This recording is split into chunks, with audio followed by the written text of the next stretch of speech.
What's going on, guys? Owens Forum coming at you today with another video. Today's video, we're going to be doing the aftermath. We're on week 10. What a football game. Lions playing the Houston Texans. Texans came out to play, man, in this first half. The Lions did win this football game 26-23, and really exciting second half. Lions going up to 8-1. Texans falling down to 6-4 in that AFC South, which is very bad AFC South. And 8-1 was crucial because the Minnesota Vikings did win their game against the Jaguars earlier in the day. So we're still first place in the NFC North. A thriller game, guys, playing terrible in the first half. The Lions come back from behind, rip the heart outs right out of the Texans, that fan base, that team. Anybody who was related to the Houston Texans, man, if they got some type of stock, just an unbelievable game, and we came back and won that one. Now let's talk about some injuries in game and actives, a little bit here and there. Tight end Sam Laporta did hurt his shoulder, had to leave the game. How serious it is, Dan Campbell kind of, saying that's not, he doesn't think it's going to be a nagging one, but it is an injury right now. Lee McNeil hurt himself in this game too as well. Carlton Davis, he had to go into the tent for something. I don't know if it was a concussion, but he had to go in there. He had a great game. So he had a lot of guys out, obviously, man, with Derek Barnes, Hutchinson being hurt. Zadarius Smith, newly acquired from the Cleveland Browns, didn't get a shot to play. I love the way they handled it. I thought there was a possibility that he was going to play, but I also thought I wouldn't be surprised if he sat. He kind of explained a little bit after the Sunday night game when he kind of got pulled into the Sunday night crew with guys like Ronnie Harrison and Tony Dungy and Collinsworth's kid there. I don't remember what his name is, but they kind of brought him into the mix when he was walking by, and he looked fired up, and he was just like, "Yeah, man." He goes, "I really wanted to play, but Coach gave me some time off. My bye was coming up for Cleveland." But he really wanted to go. He had some stuff going on in Florida, I think, because of the hurricane, I believe, or something like that. What was going on? He had some problems with the house, and he got in late on a Wednesday, and he only practiced on Friday. So not only was he not going to get his bye week, he only had like a 1 day of practice. So, they did him a solid, man. I think they did the whole organization a solid, man, by resting the guy, man. He's no spring chicken. He's no over the hill type player either, but he's a guy that needed some rest, and he got his bye, and we got the victory, which is even better. But yeah, man, we had some injuries, guys hurt. Houston Texans, same thing. They didn't have Will Anderson, who played, man, another defensive end, ankle. And wide receiver Nico Collins was a game-time decision with that hamstring, and he ended up probably not feeling too good or just couldn't move around that well. He was inactive as well. And they had a couple injuries as well. There was a lot of injuries in this especially in that first half, it felt like. A rookie cornerback, Kamari Lassiter, he was out with a concussion. He ended up having a couple picks. Left tackle Laramie Tunsil hurt himself. I don't know what it was, a knee, if it was an ankle, but he was limping around. I don't remember if he even came back, Laramie Tunsil. I can't remember. But he was limping off the field pretty good. But let's go with stats. Lions quarterback Jared Goff was not good in this football game, guys. He was 15 for 30, 50% completion percentage, 240 yards passing, 2 touchdowns, 5 interceptions. Sacked, 0, though. Lots of pressure, hit like 5-6 times. We'll talk about that when we talk about the defense. But he just seemed off from the beginning. Terrible first half. Buckled down a little bit more in the second half. Still threw a couple picks in the second half. But when they needed him the most, he played well, but he had a terrible, terrible football game. A couple passes were obviously batted down. I think one was bad. The first one he threw was batted down by the safety. And kind of like the other safety, Jimmy Ward, he made a nice play, made a dive on it. He threw a deep ball, deep Hail Mary. That was picked off. He threw another ball that where Sewell got beat. I think it was Danico Autry beat Sewell, and he knocked Goff's arm when he was coming in motion. At first I thought it was a fumble, but it ended up being a throw because his arm was going in motion, and it was like it bounced around, and then it went into the the arms of a linebacker from Houston, Toyota, whatever his name is, Henry Tototo. I can't even say his name right.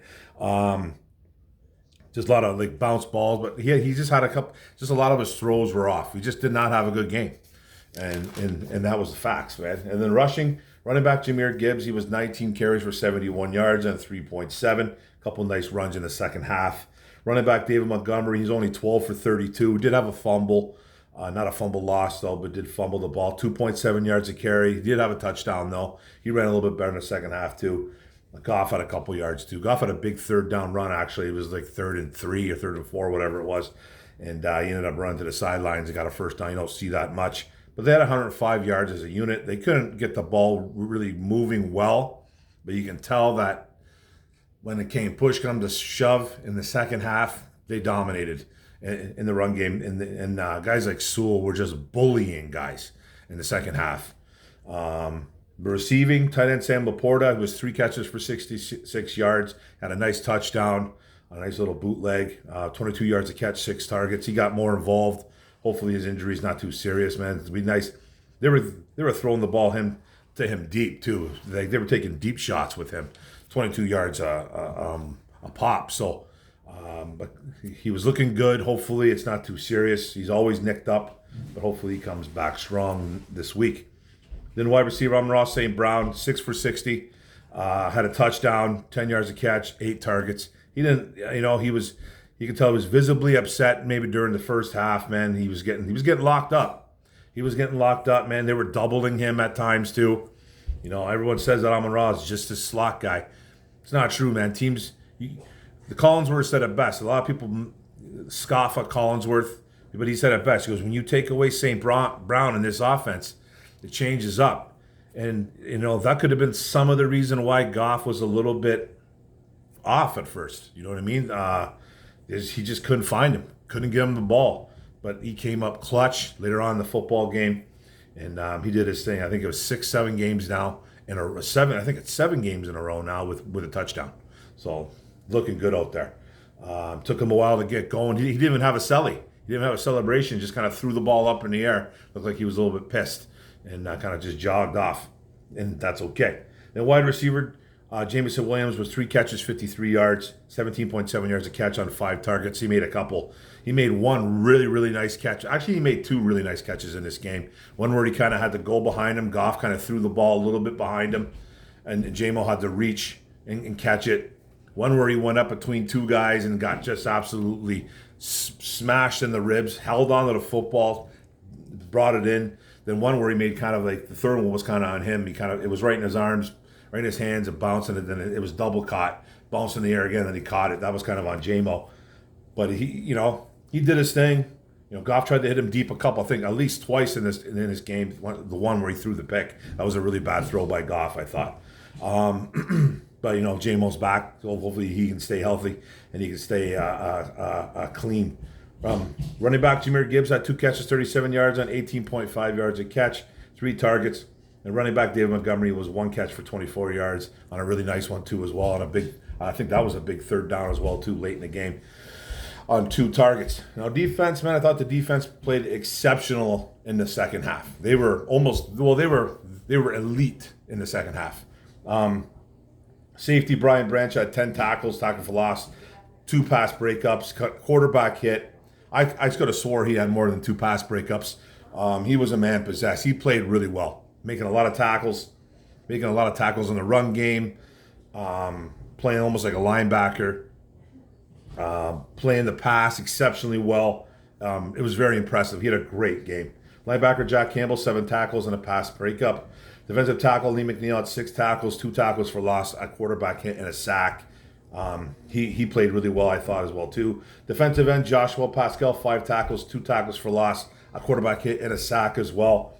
He's playing better. Linebacker Alex Anzalone had 5 tackles and a pass deflection. That pass deflection was apparently on that pass interference on Terry and Arnold that everybody wanted to see. It could have been pass interference. I'm not going to sit here and bullshit you. But hey, some are missed. Some calls are missed, and it's okay when it goes our way. Sometimes it's about damn time. But cornerback Carlton Davis, the third, 4 tackles, 2 pass deflections, 2 interceptions, 2 big ones in the second half. Cornerback Amik Robinson, 4 tackles, tackle for loss. Cornerback rookie Terran Arnold had 4 tackles and a pass deflection. He did have another pass interference early in this football game too as well. He just got to turn his head around, man, on that one. He turns his head around on that one. I think it was on Xavier Hutchinson, the other wide receiver from the Houston Texans. If he would have turned his head, he had great coverage. The coverage was fantastic. But he just doesn't turn his head, and he just grabbed onto the guy. Just kind of like grabbed onto him and kind of pulled him down. It's just he turns his head around, he swats the ball away or makes a pick. Probably could have picked it. But he doesn't do that, man. He's going to learn. He's going to learn. He's going to need to get better there. Defensive end Pat O'Connor, 2 tackles for loss, quarterback hit. He had a sack as well too. Defensive end James Houston. James. Okay, I'm not gonna say it, brother. Yeah, I'm not gonna say it, but bro, come on. 1 tackle for loss, quarterback hit, and a sack. He did have a sack, so we like that. You can do that all day, bro. As long as you get sacks. Levi and Ruzarike, 1 tackle, 1 quarterback hit. Defensive end El Quadra Mohammed to have a quarterback hit as well. 4 sacks, 7 quarterback hits, all kinds of pressures. They pressured him a lot more in the second half as well too. And then kicking, what can I say? Jake Bates, 2 for 2 on field goals. One was like a 52. The long was 58. Then the game winner was 52, and then 2 extra points. Man, he's just been, they barely got in there, but they got in there. Doesn't matter. You know what I mean? It looked like they were going to shank to the left a little bit on both of them, but they got in. Yeah, it was a little scary. It was a little scary, man, but they got in. He's got such a big leg. He's got a big leg, and he's been perfect so far. I think he's missed 1 extra point this year though, but he's been great. Extend that kid. Extend him. You got it for 2 years. I think he needs to be extended. I have no problem with it. Okay, then now we go to the Texans. Quarterback C.J. Stroud was 19 for 33, 232 yards, touchdown. He had 2 picks. Yeah, he didn't have a bad game. He was sacked 4 times, had a fumble, but 0 lost. His own lineman, Titus Howard or whatever his name is, man, ended up ripping the ball out of his hands for some reason as he was getting sacked. I think it was Pascal, Houston. There was a bunch of Lions on top of Stroud. He wasn't going anywhere. He's trying to pull the ball out of his hands and trying to run the ball. He ended up dropping on the ball himself, the old lineman that was trying to do that, but that was just a bad scene all around. So you got to be a little bit smarter than that, man. With his old linemen, those old linemen, man, are giving him problems all year. It seems like, you know what I mean. So you got to be a little bit better than that, man. You got to be a little bit better than that. I think from that point of view. But he had like 60% completion percentage. He didn't have a bad game. Second half was a whole different story though. Second half was a whole different story. Rushing the ball, running back Joe Mixon, he was 25 for 46. 1 touchdown though, 1.8 yards a carry. They couldn't get the run game going. Running back that Dari Ogunbowale had 1 carry for 11 yards, 11 yards a pop. 1 carry, obviously 56 yards rushing altogether. They didn't really do, they tried to sweep with Dell. That was like a 10, 11 yard loss. The Lions were sniffing that run game all day. They couldn't get it going. Receiving, wide receiver John Mechie, the Canadian kid, was 5 for 74 with a touchdown, 14.8 yards a catch, 6 targets. Tight end Dalton Schultz had 3 catches for 66 yards and 22 yards a catch, 4 targets.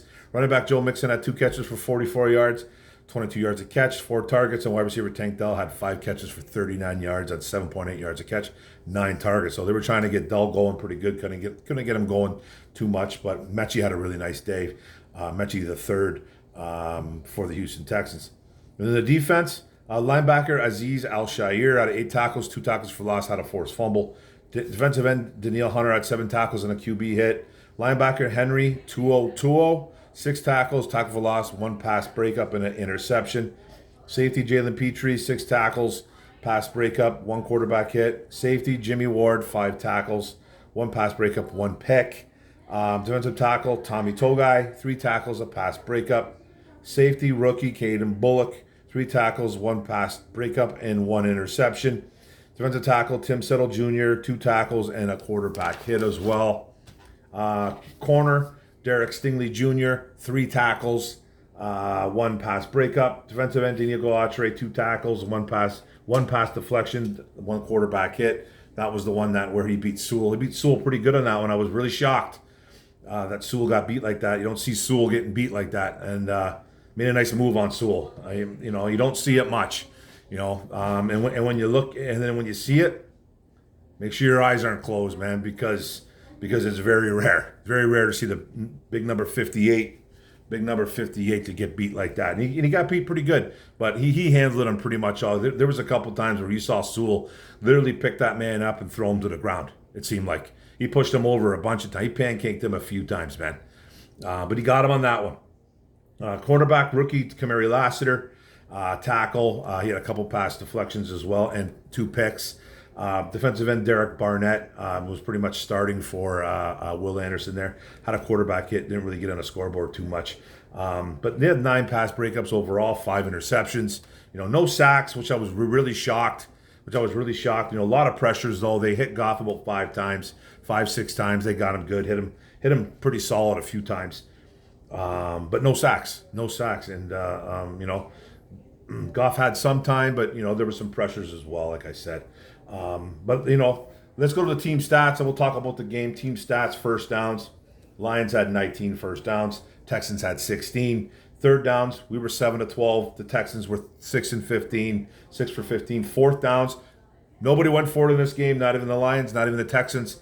Dan Campbell talked about possibly going for it when I think it was the. What did he say yesterday when he was talking about the Bates 52-yarder? He was like, I felt really comfortable. He goes, was thinking about, I wanted to get a little bit closer. He goes, but I'm completely confident in his leg. He goes, I'm confident in his leg, but he doesn't like to kick field goals that far away. He kind of admitted it. Now in that situation, he went the right way. He went the right way. It was to tie the game up, 52-yarder. Kids got the leg. Boom, he hit it. That's early in the game. He probably goes for it, man.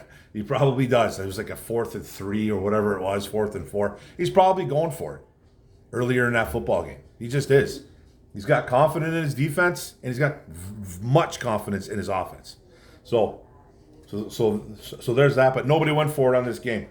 Rushing, we had 105. They had 56 yards. Passing, 240 for us, 192 for them. Total yards, we had 345. They had 248. Sacks, we had 4 for 40 yards. 4 for 40 yards, and they had 0 for 0 yards. Interceptions thrown, Goff threw 5. CJ Stroud threw 2. Punts and end average, we had 4 punts for 47-yard average. They had 5 punts for 55-yard average. Their punter, Tommy Townsend, was booming the ball yesterday. He was giving the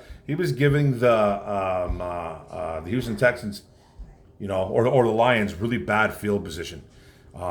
He was a problem last night. He was a weapon. Then penalty yards, we had 4 penalties for 61 yards. They had 4 penalties, and I didn't write the yards. Don't know why. Maybe I think it was 40-something yards, though. I think it was. Fumbles and fumbles lost. We had 1 fumble, nothing lost. They had 1 fumble, nothing lost, too. And then possession-wise, we had 27 minutes and 32 minutes of possession time, and they had 32 minutes and 28 seconds of possession. Now, let's talk about this football game, man. It was one of those games where you just, where a lot of fans would lose their, they were losing their minds. We're ready to go to bed. I saw a lot of people on social media. I'm going to bed. I was texting with a buddy. He told me pretty much by the second quarter, halftime, he was going to bed. I don't think he did, though. He stuck around and watched the football game at his house because he was texting me afterwards. But it was one of those games where a lot of people probably packed it in and said, I'm done with this. They were playing horrific football. They were playing terrible football in the first half. They went up 7-0 right away. Houston, we couldn't get anything going. We ended up, I think it ended up being like, I think it was 23-7. I think at one point, I think it was 23-7. What's that make it? 20, 19, 7. Yeah, they were up 17 points going into the third quarter. And then we just couldn't get anything going. Goff didn't look good. He threw like 3 picks, threw 3 interceptions. Run game wasn't clicking. Everything Houston did on offense was clicking. C.J. Stroud looked great. Chris Collinsworth was reminding us every 5 seconds on how good he was looking too. He was because he really was. C.J. Stroud's been struggling a little bit this year. That's no joke. That's not fiction. It's a fact. He hasn't looked great. There's been a lot of injuries going on in that Houston Texans locker room. But he looked really good. His ball was coming out clean. He was hitting his spots. He was very accurate. He made a couple big throws. We weren't getting a lot of pressure on him here and there. Like a little bit here and there in the first half. They couldn't get the run game going too much, but their passing was really nice. So it looked like Stroud was going to have a huge day. It looked like we were in trouble. We were in trouble, man. And then the second half started, and then this all went downhill for Houston. It was even great too because you see it all over social media. You seen it last night. You got Dan Campbell on there. I think he's talking to Melissa Stark, the sideline reporter over there during that game, and she's like, "What do you guys need to do? What's going on?" He goes, "Listen, he goes, we're a couple mistakes away. He goes, a couple mistakes away, man, and it's a whole different ball game. He's like, we're making too many mistakes. He goes, what I want right now, I need my defense to make a play. I need turnovers. We need turnovers, man, to get the momentum back." And as he's literally saying this, Carlton Davis makes a pick and makes a beautiful interception. He just jumped the route. He made a beautiful interception. Lions football.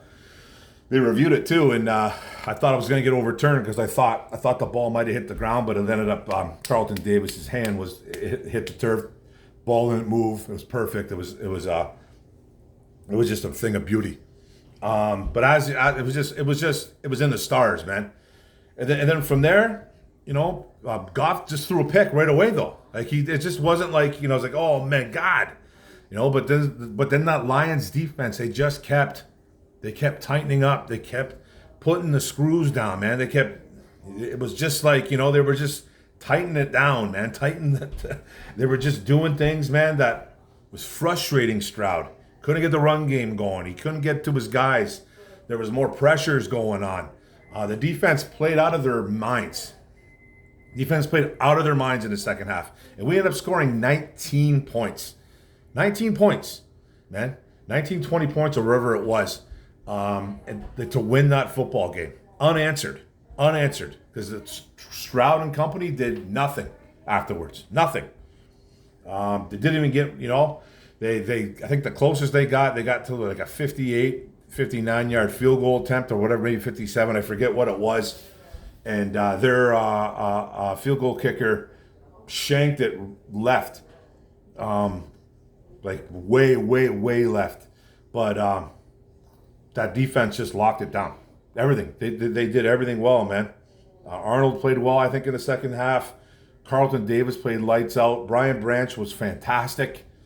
We got some pressures, from guys like Pascal, guys like Aleem McNeil, who's just a dog. He's just been fantastic. And, Anzalone, I thought, played pretty well. Jack Campbell, they were making plays. They were making the Houston Texans a little bit flustered in the second half, man. They couldn't get anything going. Man, and we shut it right down. Goff struggled this game. I'm not going to say anything, man, bad about him, but he struggled mightily. It was one of his worst games out there. Not every interception was his fault, though. Not every one. I think probably two or three of them were, though. But there was a couple bad ones. There was definitely a couple bad interceptions. A couple were the Hail Mary. You can't blame him. The pass deflection, that's just kind of a lucky bounce. But hey, man, that's football. That's defense making a football play. And the one that kind of bounced it felt like it bounced into 2 or 3 different players' arms at one point, and then it went to the linebacker, Tuoto'o. That one was kind of bouncing around too. Didn't seem like it was totally on him, but.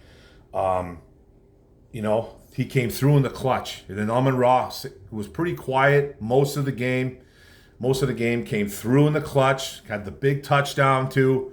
Like in that fourth quarter, first downs to move into field goal position. With St. Brown, he's just doing his thing. Gibbs was running really well in the fourth. Looking stronger in the fourth, which is something that you really like from your young guys. Just getting stronger down the line. Montgomery running a little bit harder in the second half. The O-line shutting it down.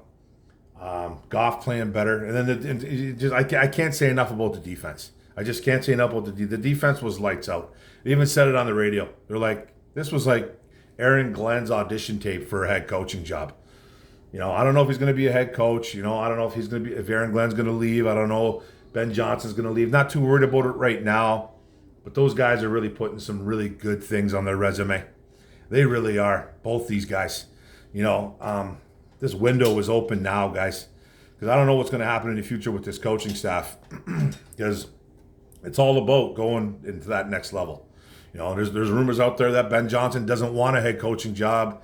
There's rumors that he's waiting for a certain job. There's rumors that Chicago wants him really bad. He wants Chicago. Don't really know, but Aaron Glenn, pretty sure that guy wants to be a head coach one day. And hey, man, he is putting on paper. He's putting on paper. He's putting on not even on paper. He's putting it out there, and with physical evidence that he's working with guys.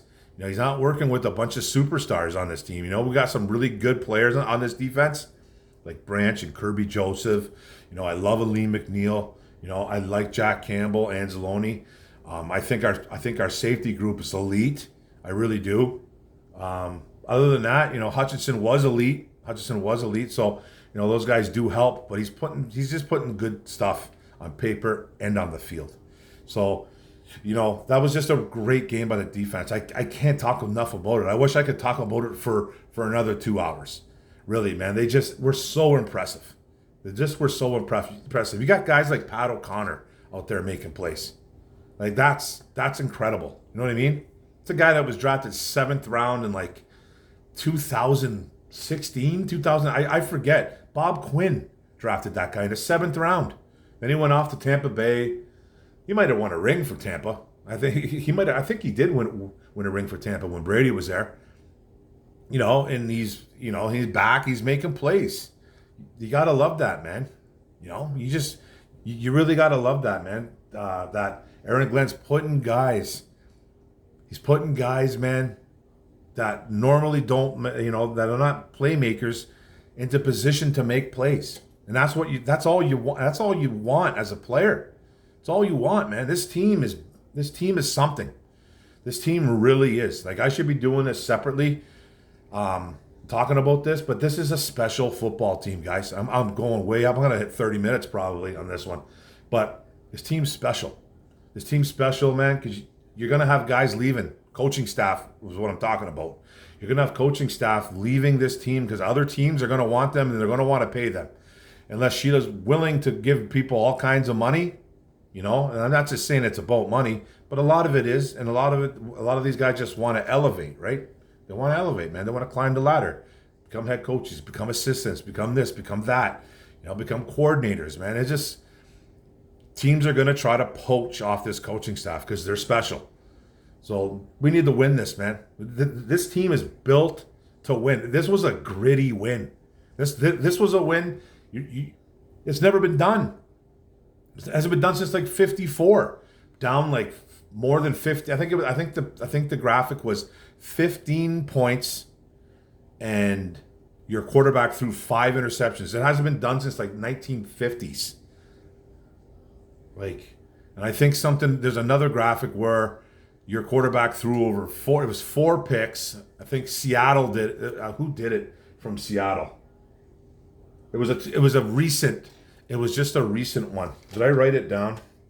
I didn't write it down. Okay, first game since the 50s where a quarterback throws 5 picks, down 17. Okay, I already said that one. But I just saw another one actually on TV where it was 2012. Somebody threw 4 interceptions and won the game. It might have been Brady or something like that. Down a few points. Down 10, 12 points. They're just breaking records. They're just doing things that haven't been done in years. If it's not the 50s, the 60s, the 70s, the 80s, and 90s, the 2000s, 2010s. It's just, they're fun to watch, man. This is a really fun team to watch. They are winning in ways where you don't, like, it's all types of different ways. They're blowing teams out. They're playing close games. They're winning with special teams. They're winning through the air. They're winning on the ground. They're winning like this, man, where they're down and out, but they just don't get down. That's the craziest thing about it. And kudos to Goff, too. Yeah, he had a terrible football game, but that guy doesn't have a memory. He doesn't. And that's what's great about it. He doesn't sulk. He doesn't go on. He doesn't blame. He doesn't smash things on the ground. He doesn't get rattled. Like you can see sometimes maybe it's a little shook on the field, but on the sidelines, he's composed. He's talking to his players. He doesn't go off into the distance. He's looking at his tablet. He's doing his thing. He's not happy, obviously, but he just doesn't get into his feelings. He doesn't get into his feelings, and he doesn't get sour. He doesn't get mad. He doesn't get sad. He stays level-headed. This guy deserves to win. He really does, man. And I was so against this kid. I was so against him. But I'm ecstatic. He's our quarterback. I'm ecstatic. Like I'm ecstatic that this team is built to win. I think we are, if not the best team of football. I'll put us up against anybody in the league right now, tomorrow, anytime. I think we are one of the best football teams in the NFL, bar none. The Chiefs are still number one. You can't disrespect them. They're a phenomenal team, even though they're not playing great. They're starting to play better. They almost lost to Denver yesterday, though. But they're still the champs. They're the Super Bowl champs, man. They have a chance for a three-peat, all that stuff. They're just a type of team that is just scary, But there's other teams out there that are good too. Philadelphia, Buffalo, those type of teams, man, are going to be there. But I'll put us up against any of those guys. I'll put us up against any of those guys right now, tomorrow. It's just exciting. It's exciting football, guys. And I've gone on way too long for this. This wasn't supposed to be a 33-minute video, but it turned out to be.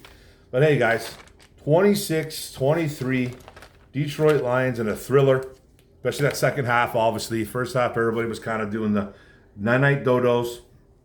We stuck with them, though. We stuck with them. We won it with a Jake Bates field goal at the end, 52-yarder. Gotta love Bates, man. Just getting it done. The kid's getting it done, man. He's humble as pie, too, man. He's just a humble kid as well.